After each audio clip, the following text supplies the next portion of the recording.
இந்த உலகத்தில் எனக்கும் உங்களுக்கும் அடைய முடியுமான ஆக பெரிய இடம் மன அமைதி, பீஸ். தொழுந்து முடிஞ்ச உடனே சொல்லுவோம் அஸ்தக்ஃபிருல்லாஹ் அஸ்தக்ஃபிருல்லாஹ் அஸ்தக்ஃபிருல்லாஹ். சொல்லி போட்டேன் அல்லாஹும்ம அன்தஸ் ஸலாம் வ மின்கஸ் ஸலாம் தபாரக்த யா தல் ஜலாலி வல் இக்ராம்.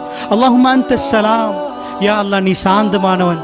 வ மின்கஸ் ஸலாம், உன்னிடத்திலிருந்து எங்களுக்கு அமைதி. யா அல்லாஹ் அமைதி உன்னிடத்திலிருந்து வருகிறது. எந்த கல்பு அமைதியாகுதோ அந்த கல்பு ஈமானால் நிரப்பப்படுகிறது. இந்த உலகத்தில் உச்சக்கட்ட சிரிப்பை அடைய இயலாது. இந்த உலகத்தில் உச்சக்கட்ட சந்தோஷம் இல்லை. அப்படி உண்டு. ஆகிராவிலே நீங்கள் கேட்கிற ஒவ்வொன்றையும் தருவோம், உங்களுக்கு சலிப்பு தட்டாது. நீங்க satisfy, you will be satisfied. ஆகிராவிலே நீங்க சாட்டிஸ்ஃபை ஆயிருவீங்க. இங்க உங்களால் இயலாது. நீங்கள் எந்த புள்ளை எதிர்பார்க்கிறீர்களோ அந்த புள்ளையால் நீங்க சாட்டிஸ்ஃபை ஆக மாட்டீங்க. எந்த வியாபாரத்துக்கு நீங்க உயிரே கொடுக்குறீங்களோ அந்த வியாபாரம் உங்களுக்கு மஞ்சள் ஆகிரும். குப்பை தொட்டிக்கு ஒரு நாள் அது போய்விடும்.